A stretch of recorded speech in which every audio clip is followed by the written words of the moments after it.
Today, I'm super excited to have Jarrod Ross in the studio with us. Jarrod, welcome to the show.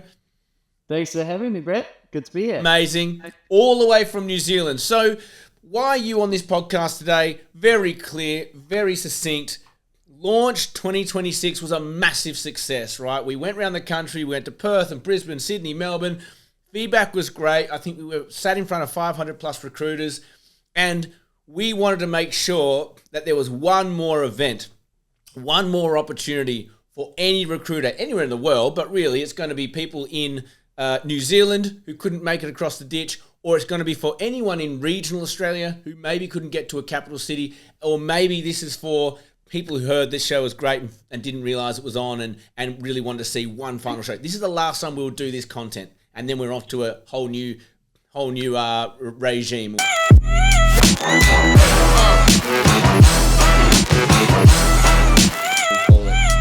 We're going to do an online one. We're going to be launched 2026 online this Wednesday, the 25th of March. So if you have not got your tickets already, please go and get them. The price is obviously better because we haven't got no venue costs involved. We've got I'm not there in person, but I assure you the energy will be great. And Jarrod is going to be our one and only, but absolutely making it up for in experience and expertise, our Q&A panelist. So you're on the podcast. We want to just introduce you to the world. If they haven't already, if no one knows who you are already, I don't know what rock they've been living under. But I think you coined this whole $1 million biller concept. So well done, you. We've all jumped on the back of it. But let's just give you a quick intro. So Jarrod, 2 decades, I think it is, of recruiting, right? You did it for a good old stint there. You've now gone and founded the Recruitment Academy. So you're not actively recruiting now, are you? You threw that in? No, I did. Well, occasionally something will come across my radar, maybe a past contact or a opportunity, and if it really excites me, I will jump back on the tools. Okay. But 99% of my time, I'm doing this. Amazing. So the Recruitment Academy, Jarrod, you're essentially training recruiters and how to become highly successful. And I've seen your content. I've seen you live. I've heard your material. It's absolutely bloody amazing. I love it. It's really succinct concepts. I see it as, because prior to recruiting, you're a carpenter. Is that right? You're a builder. You're a guy who uses his hands. And I think that I see this coming through in your recruiting style. Very methodical, very like, if something doesn't work, we need to stop and think and go, why didn't that work? Let's go and try and fix that. Very much a builder's mentality. So I can see that coming through in your work. Nice. But look, let's get started with the nitty-gritty. I've done too much talking now. I'm going to start with a doozy. Okay, I want to start with a doozy. The launch tour is all about mindset. But I also know the other huge talking point at the moment is around AI.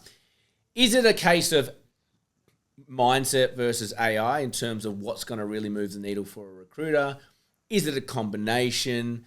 Is it mindset? Is it AI? What's your hot take on these two topics, which seem to be at the forefront? Everywhere. Everywhere. Yeah. So both. I think I do feel AI is slightly overblown, but that's just hype with any new thing that comes in.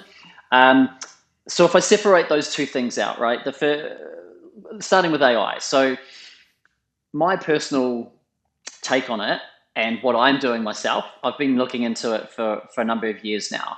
I'm not an expert, but my philosophy around it is, I know it's coming.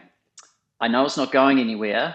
The best thing I can do is become as informed and knowledgeable about it as possible, so that I have an advantage. So everything that happens, I try and learn about it.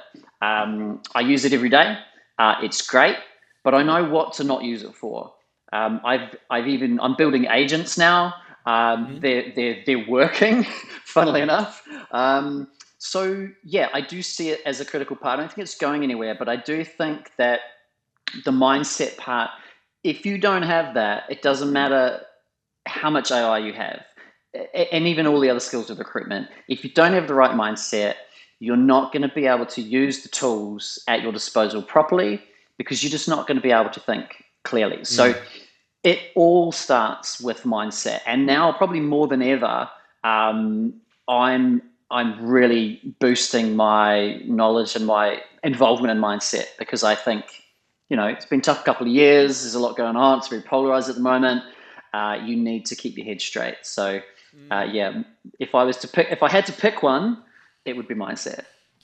Okay. Well, I'm now getting curious on the AI agent side of things. You see under the hood of a lot of businesses too, and I don't want to reveal anyone's names, but are there any agencies particularly leaning hard into the AI agent space? And if so, are they doing it well? Like, is it working? Because you mentioned that you're using them. Yeah. So some are leaning into it heavily, and some are just sort of saying that, oh yeah, we've looked at AI. But I get the feeling most people are, they've got ChatGPT open. They may be writing their ads with it. They may be writing a post on LinkedIn with it, and maybe starting to do some search stuff. In terms of what those agencies are actually doing, they're leaning heavily into it. They're not super forthcoming with what it is exactly. They say it's great, but I don't know whether it's working for them. I know there's been a lot of misfires with people implementing AI, and it's just like it just didn't do the thing it said it's going to do. So yeah, the short and long of it is I don't know exactly whether people have seen any kind of return on it. Basically, right? There needs to be a financial or an efficiency return on AI. And I feel at the moment, a lot of people are kind of putting it in, and it's actually probably taking more time from them than it's actually giving them back, which is, again, why my research is all about, say, how do I actually make the boat go faster with this? And what do I use it for? And then, just as importantly, what do I not use it for? And I think people are still trying to figure that out, even the ones that are really into it. Yeah. Yeah, 100%. Anyway, hot topic. We digress. All right, you obviously go and help a lot of agencies. You do a lot of training. You do a lot of development. Do you ever get called in, and the boss says, "All right, Jarrod, I've got a high performer who's not performing." Does that happen often? Yeah, it does. Okay, I'd love to understand. Yeah, I'd love to understand what do you do in that situation. Yeah, those are the hardest ones. So, I mean, it's not like super common, but it is probably more common in the last year or two than previous because things have been harder, right? And I think for high performers, very interestingly, I've seen high performers get more down in the dumps than new people and lower performers because they're used to winning. And when you're not winning, and then you don't quite know why you're not winning, apart from like the economy, it's really quite demoralizing because you think, oh, maybe I'm washed up, maybe I don't have it anymore. So for me, it's about understanding. It's usually two things. It's usually a mindset thing, and it's usually a process thing. It's not that they don't know how to recruit. It's just that when you're winning, you can get a little bit lazy on things, right? And you can start to forget the basics and the fundamentals, and you can just be everything's great. Everyone's having a good time and things are going well.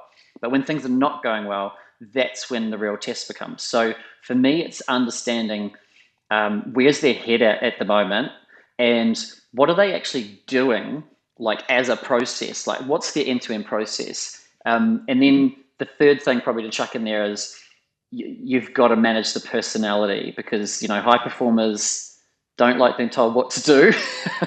And a lot of the time it's not me telling them what to do at all. It's just like, let's have a conversation. Let's discover together what it is. And 9 times out of 10, they'll come up with the answer themselves. They just need to go through that kind of conversational process to figure it out, and bounce some ideas. It's quite isolating when you're used to being the one that's the go-to and that knows everything. And then when things aren't working, you're like, shit, what am I going to do now? Like, how often is that answer, okay, it's the market, versus, well, actually you have lost an edge and we just need to tweak what we're doing within our market here. Like, what is it?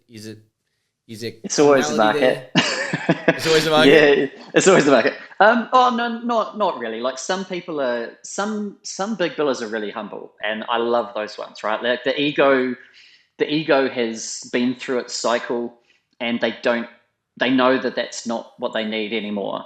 And I love working with those people. The egos are the hardest ones because everything is yeah but this and yeah but that. But yeah, look, the market is always a factor, I think, especially at the moment, because it's just so everywhere. Like everyone is aware of it. Everyone, there's still sectors that have been pumping throughout this, and those people are fine, and they're like, what is everyone talking about? But tech and things that have taken a real dive, that is a factor. But the way I look at these things is your situation is your situation to own, and the market's not going to miraculously just turn around to suit you. So what do we do? What's the plan here? I like to get to the solutions as quick as possible. We know what the problem is. Let's find a solution. I like that. It's funny you say that. So when we did the launch tour the other week, one of the common threads I saw with the panel I had was incredible. Like every location had a different panel, and all of them were just oozing gold. And when I finished the tour, I sat down and thought, what are some common threads that these high performers had? Because I wanna know what that is. Yeah. And the one that stood out to me the most was when it was in that resilience piece, they all went to problem solving immediately. There was no wallowing. Right. It was no stress. It was when that topic came up, I was like, well, it's just another problem to solve, was really the headline. And so I just love that, because I know that that's definitely how my brain works. And I know people who need to wallow before they go to problem solving. And it's just such a fucking waste of time, that whole wallowing process. Like when we know we're actually going to have to just get on and solve it. But you brought that up as well, and you're a high performer. So I think you share that common thread, which is exciting, because I'm unraveling that high performance. One of the big resilience pieces they have is problem solving. Like, okay, this happened, this sucks, this is happening. What are we going to do about it?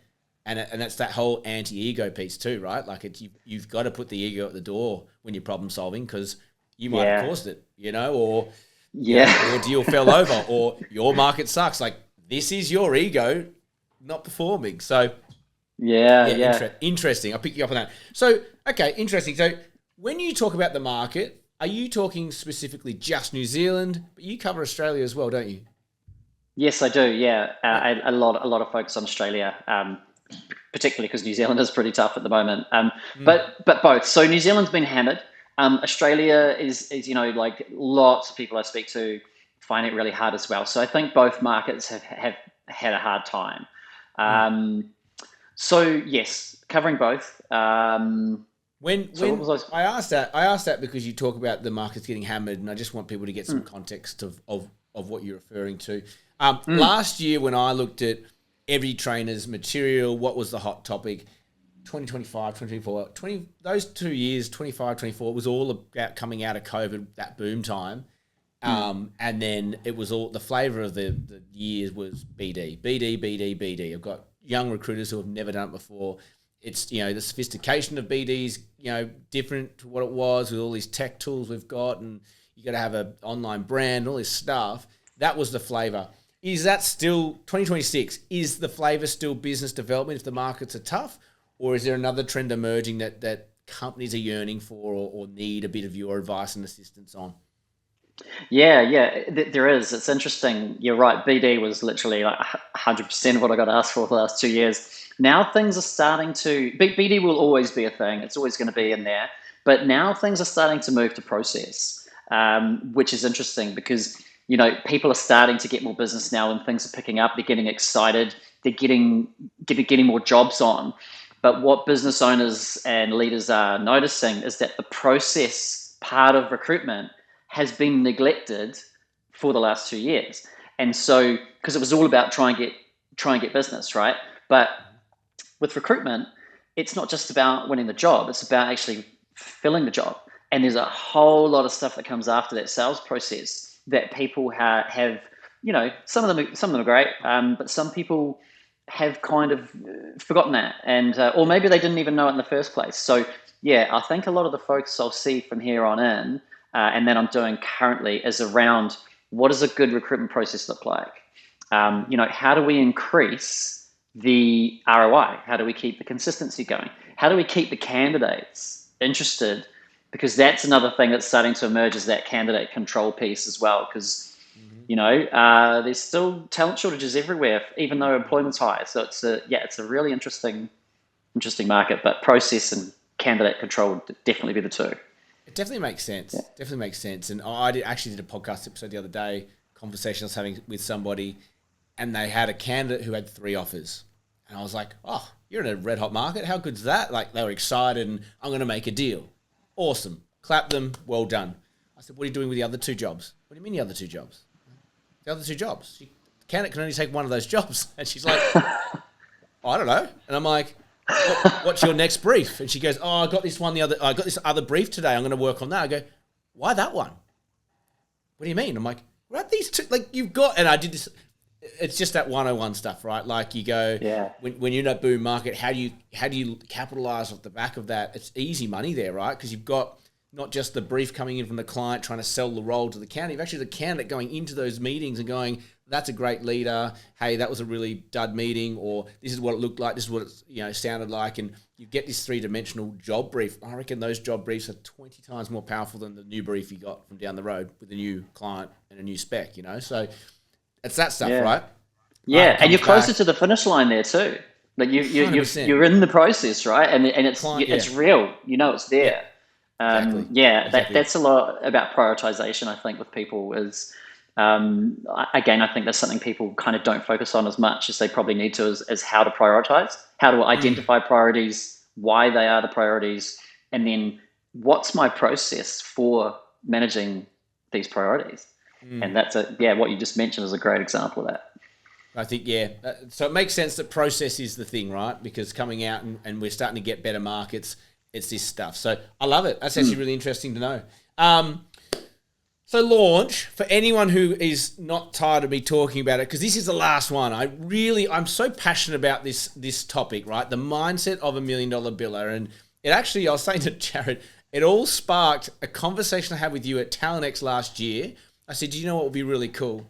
Is really targeting how do we get billers to the next level. I think that TalentX is great for a trade show environment, agency owners, anyone's invited to go. They've got some great speakers. I really enjoy those TalentX, but I think you don't see a lot of billing recruiters there, right? So that's where the idea came from. It was like, hey, and I spoke to the RCSA and we said, what if we do this? And they were like, I love it. We love it. Let's do it. So that's where launch came from. And I would say it was a huge success. So this last one, I just want everyone to get a chance to see the content because it's just so, I think, so powerful. And what I want to just quickly go through it for anyone who's on the fence about coming or not. We're typically, it's sort of, I'm going to help the New Zealand market as best I can. Talking to Jarrod, there's a few things we might be able to help that might get us into a really good frame of mind for what's about to come. But equally, anyone in Australia who missed out, come. It's going to be 90% the same content, just delivered online. And the key things I want to tackle are you setting yourself up for success? What's your energy awareness look like? What's your resilience look like? Give you some tactics and some ideas around that. I'm going to do a bit of where we are in the market cycle for New Zealand or anyone who's coming, who's in a bad spot at the moment market-wise. And then we're going to crack through your belief ceiling. We're going to really actually go, what are your numbers? Let's just trick your brain into believing that actually this is possible. I can actually get to the next level. So it's all about increasing your ability to handle more of that load. As you go up the billing curve, there's more shit that comes along with that too. And you need to be able to handle that. You need to be resilient. You need to have, good energy. You need to be able to show up to be able to do that. So what I'm going to do is deliver that for an hour. Then I'm going to get Ross in and I'm going to ask you, Ross, like, what do you do with all these topics? How do you position yourself? How do you, become so successful? And what does it look like for someone like yourself? Because I think that's the power in having the Q&A guest in. So if you're on the fence, Jarrod's the man. I'm actually really excited to look under the hood there. This episode's been great. I'm going to leave you with one last question, Jarrod, for everyone who's listening, which is, what do you hope people get out of launch when they come next week and there's 1,000 people looking at you on a screen? 1,000. Well, All the stuff you said, I'm excited to hear you, mate, to be honest, because, you know, doing what I do, you know, people kind of think, oh, well, you know it, you've got it together, it's easy in that, but it's not. I'm continuously seeking out people like yourself, other high performers, and trying to just keep, like honestly, like more now than ever, right? Like I think it's not a thing where you get to and you're like, okay, I'm good now. It's a continuous process, and you have to keep reminding yourself, even of the basic stuff, no matter how good you get. Um, I think when you start forgetting to stimulate your mindset, to focus on your mindset, is when you get caught out. That happened to myself, you know, when I was on top, everything was great, and then I thought I was just, you know, could do no wrong, and then reality comes along and punches you in the face. Market, boom. Yeah, market, war, boom, yeah, like, and I think it's about understanding you can't control your external environment. You can only control your internal monologue, and in order to do that, there's things you have to do. Like the things you talk about all the time, like, you know, even just the health and the sleep and the diet and that kind of stuff. Like when you're young, and you know, I neglected that for a long time. And I think the older you get, the more you get woken up by that. And you realize I can't avoid this anymore. And so those things have become really important to me. And I've noticed the difference. And I think if other people can actually see this stuff is not just people like us, you know, talking about it because it sounds good. It's like we're doing it, we're living it, and we do it because it works for us, and we want to share that with other people. And I think the biggest thing people could probably get out of launch, which I'm sure they will get out, and by the sounds of the ones you've already done, and the reviews have been like, I've been checking them out online, like they're just insane. Like people are just raving about it. So I'm really excited to go to learn more than anything.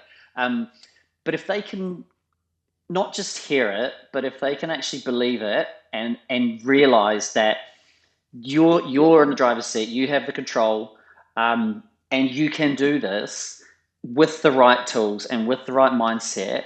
And if they can get that out of it, I think that will be more valuable than anything else. So that's what I would want people to understand. Yeah, 100%. Love it. I'm so excited. All right, guys. Me too. That's it, Jarrod. I'm going to cap it because I don't want to give away all the gold, but there is so much more we're going to get out next week. So if you want to continue this conversation with us next week, you're going to have to pay to play. Let's go, peeps. Buy your tickets. You can go to the Lone Recruiter website to get your tickets. You can go to the RCSA to get your tickets. There's probably going to be a link below somewhere. Beth will put one there. She tries to make it as easy as possible for you guys to buy tickets. However you're going to do it, it is on the 25th of March, just before Easter. Great way to wrap up your quarter and just get ready for a cracking quarter 2, quarter 3, quarter 4. I want to see you there. Jarrod, thank you so much for jumping on. Absolute pleasure. My pleasure. Likewise, mate. Thanks for having me. Yeah, very good. Like, share, subscribe. Helps us grow. Go and follow Jarrod if you haven't already. As always, have an amazing day. And may all your deals come true.